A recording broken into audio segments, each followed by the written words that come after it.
नमस्कार, morning bulletin में आपका स्वागत है। मैं हूं आपके साथ रुचिका राज। आज इस बुलेटिन में बात होगी नीतीश कुमार से मिलने पहुंचे मुख्यमंत्री आवास जेपी नड्डा, एनडीए में सीट कैसे बंटे, इस पर हुई बातचीत। दरभंगा एयरपोर्ट से नवंबर में शुरू होंगी उड़ान, 30 सितंबर से शुरू होगी बुकिंग। अररिया में दाह संस्कार में शामिल होने जा रहे 35 लोगों से भरी नाव परमान नदी में पलटी। लालू प्रसाद से मिले सीएम हेमंत सोरेन, बोले बिहार में 7 चुनाव लड़ने की है तैयारी। आखिर में पाकिस्तान में शिया सुन्नी में टकराव, आतंकी संगठन के कहने पर हजारों पाकिस्तानियों ने शिया समुदाय के खिलाफ रैली निकाली। तमाम बड़ी खबरों से पहले एक नजर सुर्खियों पर। नड्डा की भी गारंटी, लोजपा रहेगी साथ, नीतीश के नेतृत्व में लड़ेंगे एनडीए के सारे दल चुनाव। नीतीश नड्डा की मुलाकात के बाद नरम पड़े चिराग के तेवर, कहा भाजपा का हर फैसला मंजूर। तेजस्वी का तंज, बिहार में पहले बीजेपी तो आत्मनिर्भर हो जाए, 24 साल से उधार के चेहरे से काम चला रहे हैं। 12वें दिन अरुणाचल प्रदेश के 5 युवकों को चीनी सेना ने भारत को सौंपा, 14 दिन के लिए क्वारंटाइन किया गया। और सुर्खियों के बाद अब बात करेंगे आज की सबसे बड़ी खबर की। भाजपा के राष्ट्रीय अध्यक्ष जेपी नड्डा शनिवार को नीतीश कुमार से मिलने मुख्यमंत्री आवास पहुंचे। विधानसभा चुनाव में एनडीए की रणनीति पर बातचीत भी हुई। भाजपा और जदयू के नेताओं के बीच इस मुद्दे पर भी बात हुई कि सीट कैसे बांटी जाए। जदयू विधानसभा के 243 सीटों की 2 हिस्से में बांटना चाहता है। जदयू अपने हिस्से की सीट हमको देने पर विचार कर रहा है। इस तरह पार्टी का कहना है कि भाजपा लोजपा को अपने हिस्से की सीट दे दे। दरभंगा एयरपोर्ट से नवंबर में उड़ान सेवा शुरू हो जाएगी। दिल्ली, मुंबई और बेंगलुरु से आने वाले मिथिलांचल के लोगों की बड़ी सुविधा मिलने वाली है। इस बार छठ पर्व पर लोग पटना नहीं, सीधे दरभंगा एयरपोर्ट उतरेंगे। शनिवार को केंद्रीय उड्डयन मंत्री हरदीप सिंह पुरी ने दरभंगा एयरपोर्ट का निरीक्षण किया और ऐलान किया है कि 30 सितंबर से ही विमानों की बुकिंग शुरू हो जाएंगी। केंद्रीय मंत्री ने कहा है कि छठ पर्व को देखते हुए नवंबर से ही उड़ान सेवा शुरू करने का निर्णय लिया गया है। एक दिन में स्पाइस जेट की 3 फ्लाइट उड़ान भरेंगी। अररिया में अंतिम संस्कार में शामिल होने जा रहे 35 यात्रियों से भरी नाव अचानक अनियंत्रित होकर परमान नदी में पलट गई। हादसा जिले के सदर प्रखंड होकर बहने वाली परमान नदी के झमटा महिसाकोल घाट पर शनिवार को हुआ। ग्रामीणों के सहयोग से अधिकतर लोगों को नदी से सुरक्षित निकाल लिया गया। हालांकि कुछ के अब भी लापता होने की बात कही जा रही है। इस नाव पर कितने लोग सवार थे, इसकी आधिकारिक पुष्टि नहीं हो पाई है। झारखंड के मुख्यमंत्री हेमंत सोरेन ने रांची के रिम्स जाकर राजद सुप्रीमो लालू प्रसाद से मुलाकात की। लालू प्रसाद रिम्स के केली बंगला में इलाजरत हैं। लालू प्रसाद और हेमंत सोरेन के बीच करीब 1.5 घंटे तक बातचीत हुई। लालू से मिलने के बाद हेमंत ने कहा है कि बिहार में हम लोग 7 चुनाव लड़े और इसके प्रारूप की तैयारी हो रही है। इस संबंध में लालू जी से चर्चा करने गया था। भाजपा के राष्ट्रीय अध्यक्ष जेपी नड्डा ने शनिवार को पटना की वीर चंद्र पटेल पथ स्थित पार्टी ऑफिस में नेताओं और कार्यकर्ताओं को बिहार विधानसभा चुनाव में जीत का मंत्र दिया। इस मौके पर उन्होंने एनडीए में एकजुटता होने की बात कही। नड्डा ने कहा है कि नीतीश कुमार के नेतृत्व में हम चुनाव लड़ेंगे और विजयी होंगे। जदयू, बीजेपी, लोजपा और हम एनडीए के सभी घटक एक साथ हैं।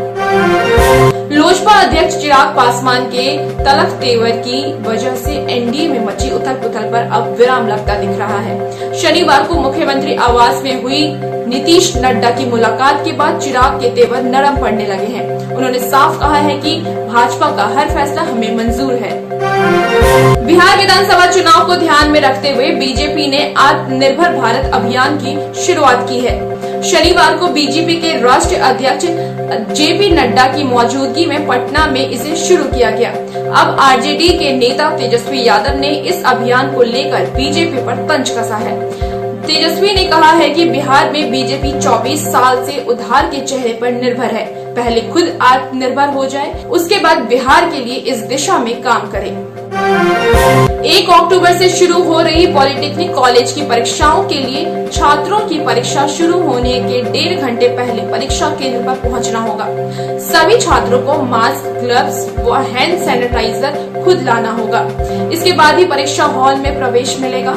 State board of technical education Patna की ओर से मुजफ्फरपुर सहित तमाम परीक्षा केंद्रों को परीक्षा के लिए निर्देश दिए गए हैं। गोपालगंज के विजयीपुर प्रखंड में स्वच्छताग्रहियों ने मांगे नहीं माने जाने पर अनिश्चितकालीन हड़ताल पर जाने की घोषणा की है। इसको लेकर स्वच्छताग्रहियों ने एक ज्ञापक वीडियो को सौंपा है।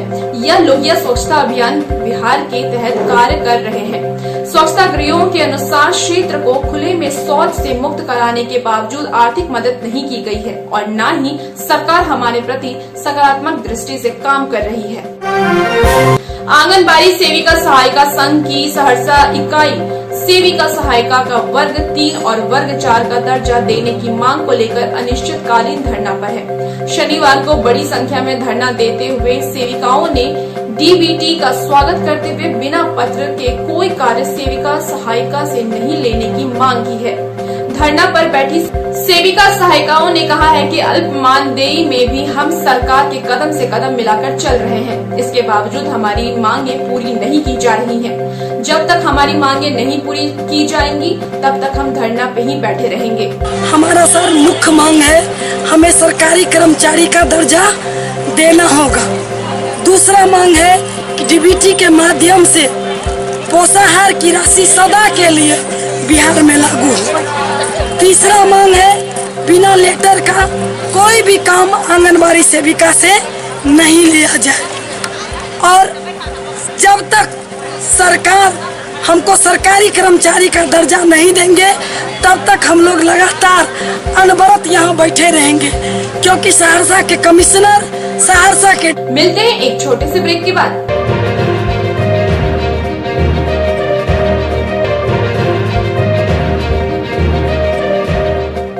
मॉर्निंग बुलेटिन में फिर से आपका स्वागत है। अब देश दुनिया पर एक नजर। प्रधानमंत्री नरेंद्र मोदी ने शनिवार को वीडियो कॉन्फ्रेंसिंग के जरिए मध्य प्रदेश में प्रधानमंत्री ग्रामीण आवास योजना के तहत बने 1.75 लाख घरों का उद्घाटन किया।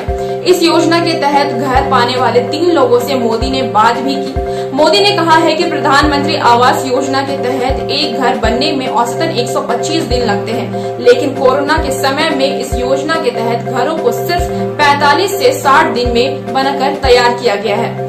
कोरोना काल में तमाम रुकावटों के बीच देश भर में 18 लाख घरों का काम पूरा किया गया है। मुंबई पुलिस की एंटी नारकोटिक्स सेल ने कंगना रनौत के खिलाफ ड्रग्स मामले की जांच शुरू कर दी है। इस मामले में पहले अध्ययन सुमन और फिर कंगना से पूछताछ होगी। उधर कंगना ने ट्विटर पर सोमनाथ मंदिर की फोटो शेयर कर लिखा, सोमनाथ को कितने दरिंदों ने कितनी बार बेरहमी से उजाड़ा, मगर इतिहास गवाह है क्रूरता और अन्याय कितने भी शक्तिशाली क्यों न हो, आखिर में जीत भक्ति की होती है। हर हर महादेव। अरुणाचल प्रदेश से लापता हुए 5 भारतीय नागरिक को चीनी सेना ने भारतीय सेना को सौंप दिया है। उनकी 12 दिन के बाद वापसी हुई। सेना ने बताया है कि हैंडओवर की यह कार्रवाई किबुधु सीमा में हुई।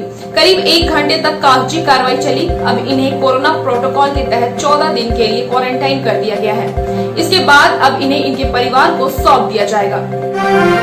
उत्तर कोरिया के तानाशाह किम जोंग उन ने फिर एक बार बर्बरता दिखाई है। उसने देश की अर्थव्यवस्था पर सवाल उठाने वाले अपने 5 अफसरों को मौत की सजा दे दी। तानाशाह के आदेश पर उन्हें गोली मार दी गई है। खबरों की माने तो आर्थिक मंत्रालय के इन 5 अधिकारियों ने एक डिनर पार्टी में देश के अर्थव्यवस्था पर चर्चा की थी। इस दौरान उन्होंने किम के शासन की नीतियों की आलोचना भी की थी। पाकिस्तान में आतंकी संगठन सिपाह एवं सहाबा पाकिस्तान यानी एसएसपी ने शिया मुसलमानों के खिलाफ सुन्नी समुदाय के लोगों को भड़काना शुरू कर दिया है। इसकी बानगी कराची की सड़कों पर देखने को मिली। यहाँ हजारों की संख्या में लोग एसएसपी के बुलावे पर प्रदर्शन करने पहुंचे। भीड़ ने शिया काफिर है के नारे लगाए। शिया मुसलमानों को जान से मारने की धमकी दी गई। बिहार टिक्स के मॉर्निंग बुलेटिन में सिर्फ इतना ही। देखते रहिए बिहार टिक्स। नमस्कार।